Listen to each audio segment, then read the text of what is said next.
بیابان تھا، یعنی یروشلم سے دریائے اردن تک پھیلا ہوا خشک اور بنجر علاقہ اور صحرا۔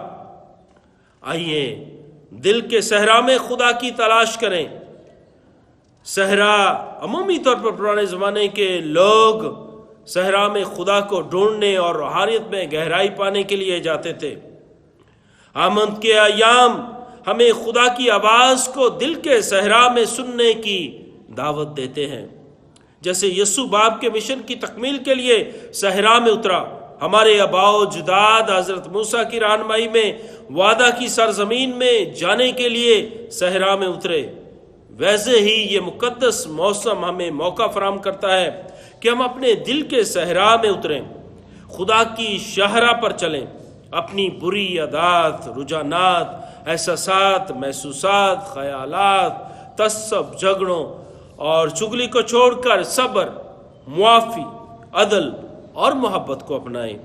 یسوع جو امن، صلح اور سلامتی کا شہزادہ ہے، اسے اپنے دل کی چرنی میں سجائیں۔ کہیں ایسا نہ ہو کہ ہم آمد کے ان ایام میں یسوع کے قریب ہو نہ پائیں۔ دوسرے نقطہ کی جانب بڑھتے ہیں اور وہ ہے پکارنے والے کی آواز بیابان میں۔ آئیے آواز جو کہ تحفہ خداوندی ہے اس پر غور و خوض کرتے ہیں۔ آواز خدا کی طرف سے انسانوں کو بیش قیمت تحفہ ملا ہے۔ آواز کے ذریعے سے مختلف پیغامات، خیالات، محسوسات، خوشی، غم، غصہ، موسیقی، ایمان، جذبات اور تصورات کی ترسیل دوسروں تک ہوتی ہے۔ آواز پہچان اور شناخت کا بھی سبب بنتی ہے۔ المختصر، آواز ذرائع ابلاغ، تعلیم اور تقریباً ہر شعبہ زندگی میں درکار ہوتی ہے۔ آئیے خدا کی آواز اور بیابانوں کے رخ پر غور و خوض کرتے ہیں۔ پرانے زمانے میں لوگ خدا کی آواز کو سننے اور پہچاننے کے لیے صحراؤں اور جنگلوں کا رخ کیا کرتے تھے۔ بہت سارے راہبات اور سادھوؤں اور فقیروں کے بہت سارے قصے، کہانیاں موجود ہیں کہ کس طرح سے انہوں نے دعا اور روحانی ریاضت کے لیے جنگلوں کا چناؤ کیا۔ لیکن وقت کے ساتھ ساتھ زمانہ بدلتا گیا۔ آج کی انجیلی اقتباس سے معلوم ہوتا ہے کہ یوحنا اشتباغی خدا کی آواز سنتا ہے، پھر وہ خدا کے پیغام کی ترسیل کے لیے بے خوف و خطر پرجوش طریقے سے منادی کرتا ہے۔ حضرت ابراہیم خدا کے بلاوے اور آواز کو سن کر ویرانہ میں خدا کے لیے مذبح گاہ بناتا ہے اور وہاں پر اپنے بیٹے کی قربانی دینے سے بھی گریز نہیں کرتا۔ لہذا روحانی تجدید کے لیے یا کسی بھی مشن کا آغاز کرنے کے لیے پہلے خدا کی آواز سننا اور اس کے مشن کو سمجھنا ضروری ہے، اور پھر خدا سے فضل کی درخواست کرنا بھی ضروری ہے کہ خدا برکت اور فضل دے تاکہ وہ اپنا مشن پایا تکمیل تک پہنچا پائیں۔ خدا کی آواز سن کر اس کو ایمان اور کلام، رکھ رکھاؤ، کردار اور گواہی کی صورت میں دوسروں تک پہنچانا ہمارا فرض اور ہمارا مشن اولین ہے۔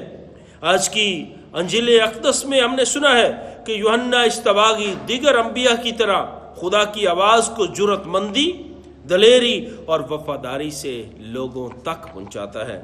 ہم نے بھی خدا کی آواز بننا ہے اور خوشخبری کی اس آواز کو دوسروں تک پہنچانا ہے۔ آئیے آج کے تیسرے نقطہ توبہ کی دعوت پر دھیان و گیان کرتے ہیں۔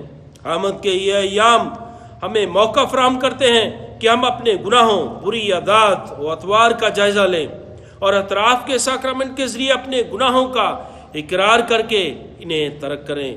خدا ہمیں تاریکی کی بادشاہی سے آسمان کی بادشاہی میں بلا رہا ہے۔ ہمارے آباء و اجداد 40 سال بیابانوں اور صحراؤں میں توبہ اور تبدیلی کے عمل میں سے گزرے، مگر وہ جو رجوع نہ لائے ان کا انجام کیا ہوا کہ وہ کوہ سینا کے پہاڑوں میں ہی خاک ہو گئے۔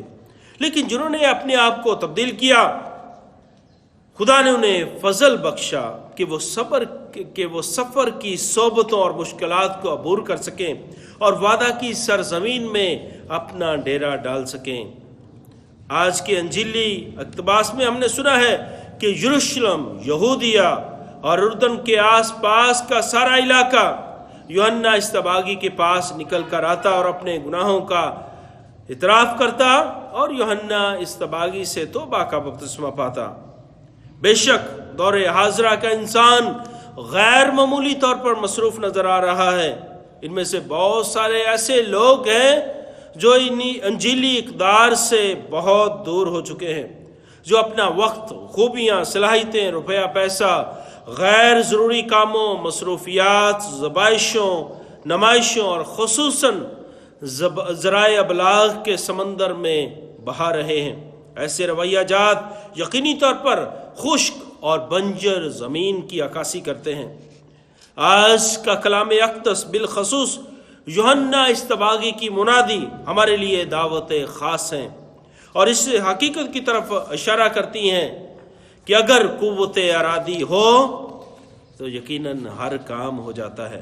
ہر شخص اپنے ہر ضروری کام کو کسی نہ کسی طور پر، کسی نہ کسی طریقہ سے ضرور کر لیتا ہے، کیونکہ موجودہ دور میں ہر شخص ہی مصروف ہے، لیکن دعا کے لیے وقت نکالا جا سکتا ہے۔ ہم اپنی مصروفیات کو، اپنے کاموں کو مختصر کر سکتے ہیں، خصوصاً نوجوان اور وہ جو TV, mobile, WhatsApp, Facebook اور انٹرنیٹ براؤزنگ میں گھنٹوں بے وجہ ضائع کر دیتے ہیں۔ یقیناً قوت ارادی سے ہم 1 یا آدھا گھنٹہ ضرور نکال سکتے ہیں۔ تو آئے ہم ہر روز دعا کے لیے وقت نکالیں۔ آئے ہم توبہ طائب ہوں اور انجیلی اقدار کو اپناتے ہوئے ایک دوسرے کے لیے امن، خوشی، محبت، حوصلہ، تسلی اور محبت کا پیغام بن جائیں۔ خداوند یسوع مسیح ہمیں ایسا کرنے کی توفیق عطا فرمائے۔ آمین۔